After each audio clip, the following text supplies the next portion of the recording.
Capítulo 46. Em tempos de paz, as noites pareciam intermináveis. Elise vivia com receio do pôr do sol. Ela contava os segundos para a noite passar, desesperada para ver a última estrela desaparecer.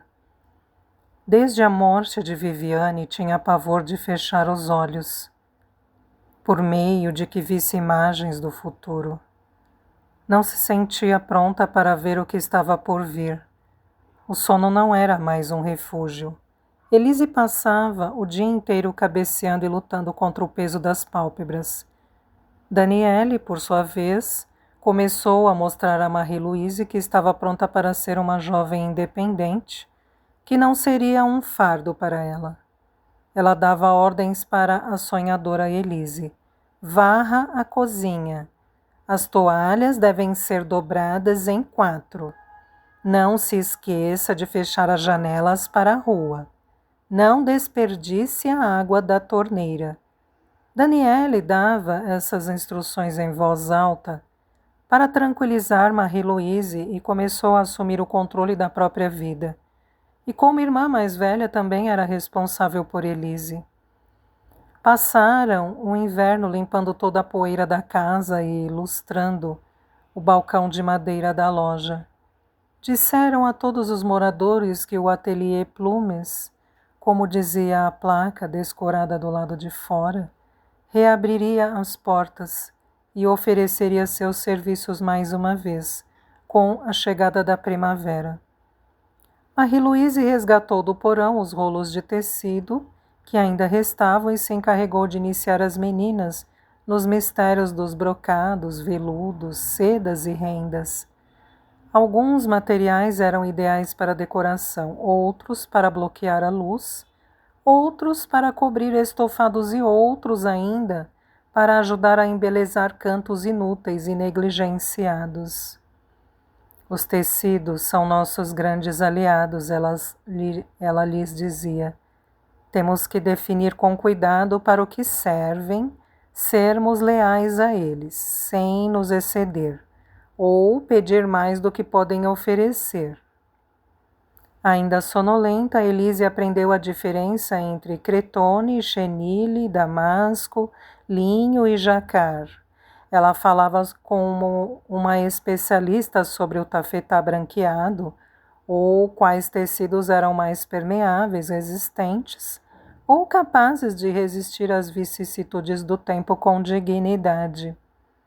Daniele ia buscar os rolos e os estendia sobre o balcão, enquanto Elise garantia que suas clientes, a maioria mulheres que não podiam se permitir o luxo de estofar seus sofás, ficassem encantadas com a menina que falava do algodão cru, como se fossem órfãos abandonados, e do moiré, como se fosse uma princesa exótica, mantida prisioneira numa torre. Marie-Louise a ouvia com admiração, e sempre que a conversa terminava, ela pegava uma amostra do material mais caro e a estendia sobre uma poltrona para que um raio de sol realizasse a magia de revelar sua textura, obra de um eminente artesão. A essa altura, os alemães e a guerra eram uma nuvem distante. O rádio tinha sido enviado para uma prateleira vazia da cozinha, porque as notícias só traziam tristeza. Marie-Louise decidiu que, a partir daquele momento, não haveria nada além de música em sua casa e na loja. Ela resgatou no porão um gramofone velho e maltratado, limpou a agulha com cuidado, lubrificou o braço e colocou-o na sala dos fundos. Os dias agora começavam e terminavam com tangos, cantados por Tino Rossi, o cantor favorito do marido de Marie-Louise. À noite, quando fechávamos o café, Albert costumava dançar comigo, com o cabelo penteado para trás como Tino Rossi, contava ela com um sorriso. Mas meu Albert era mais bonito. A música trazia à baila um nome que até então ela tinha evitado mencionar. Ao ritmo de Je voudrais un joli bateau, Marie-Louise estendia os braços para Daniele, a quem ela estava ensinando os passos complicados de uma dança que Elise achava que nunca seria capaz de aprender. Se eu tiver que aprender a dançar tango para me casar, acho que vou ficar solteira a vida toda, dizia Elise. A cada dia que passava, ela parecia mais uma anciã no corpo de uma menina. Marie-Louise ainda tinha a esperança de que o marido voltasse um dia, quando menos esperassem. Toda vez que Elise ouvia o nome dele, ela abria os olhos enquanto tentava apagar a imagem que a assaltava. Monsieur Albert nunca mais voltaria. Ele estava perdido no final de um túnel. Haviam afogado sua alma e queimado seu corpo.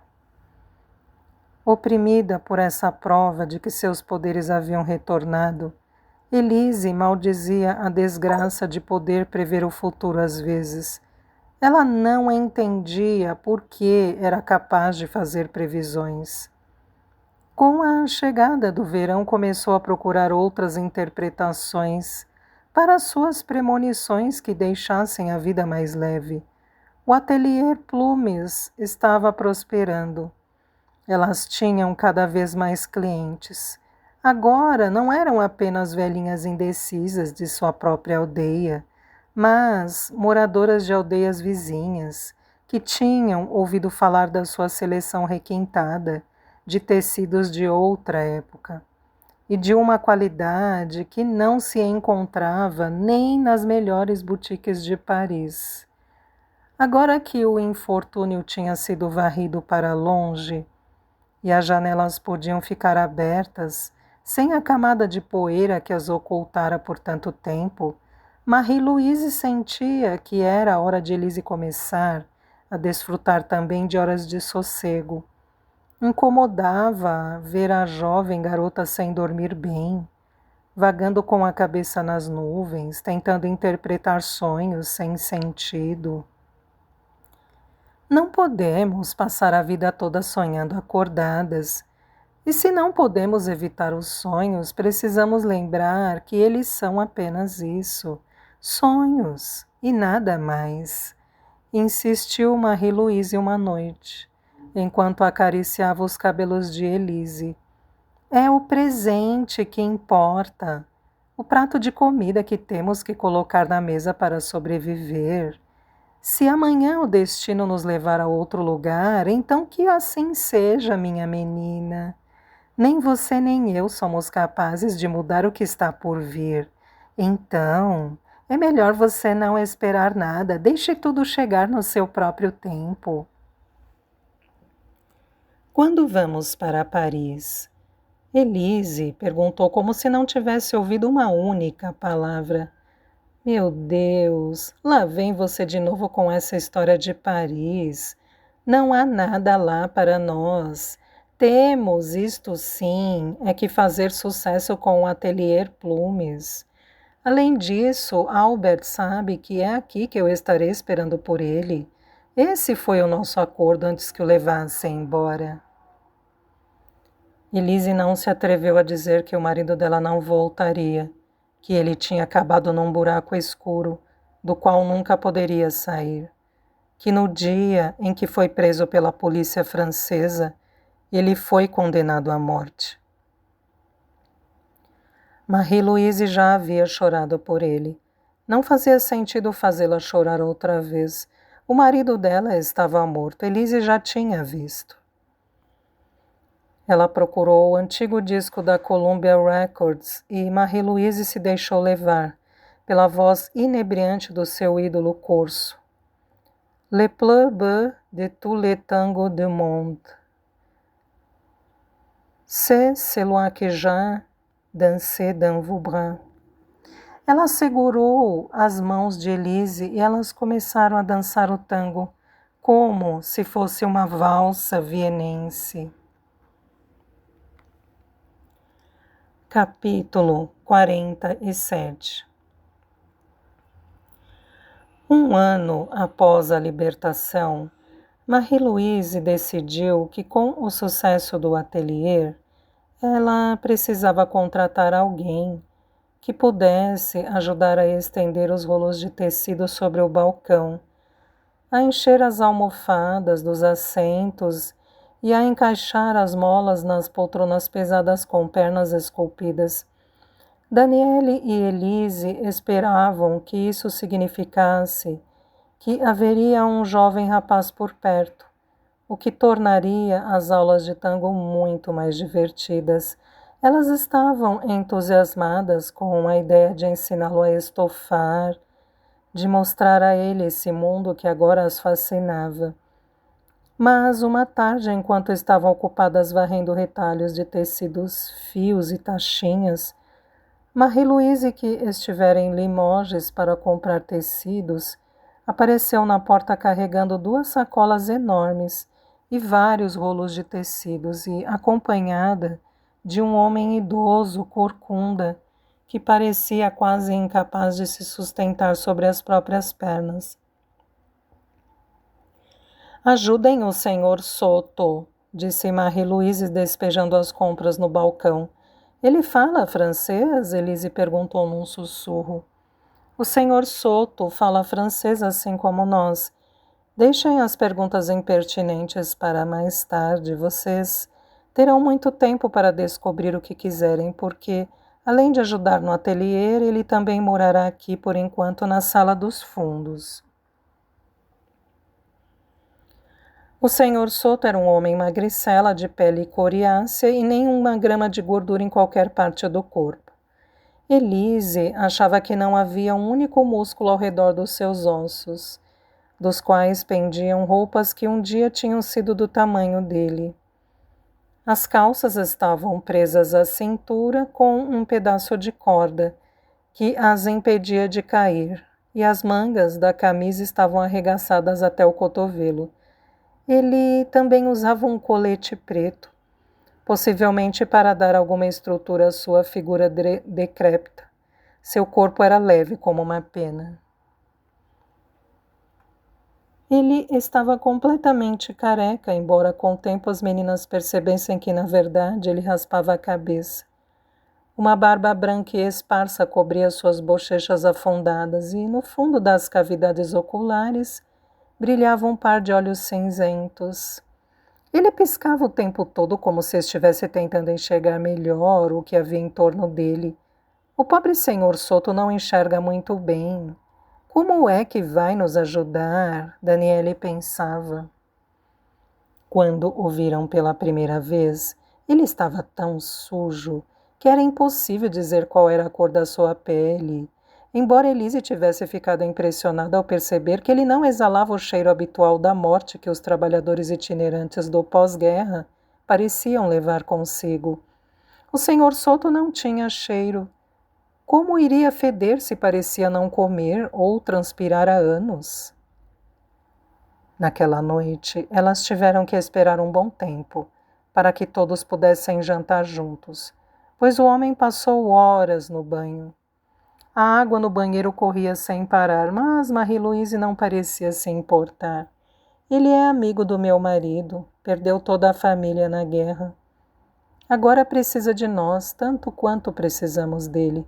Ele ficará aqui temporariamente até que descubra se há algum parente vivo do lado da família do pai. Se o senhor Soto pode voltar, meu marido também pode. Ele está doente? Perguntou Elise, mas Marie-Louise a ignorou. Na verdade, não sabia a resposta, por isso só lhes contou o pouco que sabia sobre ele. O senhor Soto, um espanhol, que havia se refugiado na França, tinha ido parar num campo de concentração, juntamente com a esposa e a filha, todos considerados étrangers indésirables. Fora ali que ele conhecera o marido de Marie-Louise. Segundo ele, Albert foi imediatamente transferido para um campo em Drancy e de lá para outro na Polônia. Apesar de ele e o senhor Soto terem as mesmas ideias libertárias, aos olhos dos franceses e dos alemães, o marido dela era um judeu desprezível. Elise ouviu atentamente a história de Marie-Louise, mas, em vez de se concentrar no passado, seus olhos estavam voltados para o futuro. Ela podia prever que o Sr. Soto não moraria com elas por muito tempo. Um dia ele as abandonaria. Fechando os olhos, ela podia vê-lo se afastando, assim como chegara de mãos vazias. A esposa e a filha morreram de tifo, logo depois que chegaram ao campo, continuou Marie-Louise. Quando foram libertados, Soto voltou para a única aldeia de que conseguia se lembrar, mas a casa dele não existia mais, e os vizinhos não o reconheceram e bateram a porta na cara dele. Era difícil aceitar que no meio de uma guerra alguém pudesse morrer de tifo. Era puro azar. Numa guerra, a pessoa morre num bombardeio, é atingida por uma bala perdida ou assassinada com um tiro na cabeça, como o padre Marcel. Mas tifo? Essa é uma morte para tempos de paz, Elise disse a si mesma. Quando o Sr. Soto finalmente saiu do banheiro e se aproximou da mesa de jantar, ele era outro homem. A testa tinha recuperado um brilho rosado que dava ao rosto maltratado uma aparência amigável. Ele estava usando uma camisa branca de mangas curtas e calças largas e bem passadas que já tinham sido de Albert. Ele parecia estar flutuando dentro das roupas. Quando foi se sentar ao lado dela, Elise descobriu no braço esquerdo do homem uma enorme cicatriz. Quando a viu olhando, ele retirou o braço e o manteve debaixo da mesa durante todo o jantar. Daniele gostaria de perguntar a ele como era a vida naquela prisão, como ele conseguira sobreviver, como atravessara países e cidades para chegar àquela aldeia escondida, onde agora ele se dedicaria a estofar móveis para clientes caprichosas, mas o olhar severo de Marie-Louise a impediu. Elas tiveram que deixar o Sr. Soto em paz. Ele já tinha sofrido o suficiente. O cabelo dele voltará a crescer, desejou Elise, que observava cada movimento do homem enquanto ele tomava a sopa cremosa de batata. Depois de um bom banho, uma sopa substanciosa e várias horas de sono, o Sr. Soto foi capaz não só de carregar os rolos de tecido, mas de mover com facilidade cadeiras, poltronas e até sofás. Nas semanas seguintes, depois de tanto ouvir Tino Rossi, o Sr. Soto aprendeu as letras das músicas e descobriram que aquele homem, com uma aparência tão miserável ao chegar, tinha uma poderosa voz de barítono. Um dia ele começou a cantar músicas desconhecidas num idioma que nenhuma delas sabia. Bésame, bésame mucho, como se fuera esta noche la última vez. No terceiro verso, tanto o ídolo quanto o Sr. Soto voltaram a cantar em francês. As meninas e Marie-Louise aplaudiram. Uma tarde, Elise ficou sozinha com ele. Ela tirou várias plumas grudadas no colete dele e disse sem rodeios que ele era um homem de sorte. Soto respirou fundo antes de responder. Ela era apenas uma garotinha. Então ele não achou que tinha o direito de decepcioná-la ou confundi-la com comentários filosóficos que não levariam a lugar nenhum. No final, ele não tinha certeza se Elise estava se referindo a ele ter sobrevivido ao campo de extermínio ou a ter conhecido uma pessoa tão bondosa quanto Marie-Louise. Ele esboçou um sorriso deformado pela dor. Você, que é uma garota de sorte, você tem uma família. Tem razão. Sim, me considero uma garota de muita sorte, disse Elise, com os olhos iluminando a ideia de que alguém que acabara de conhecê-la já havia como parte da família de Marie-Louise.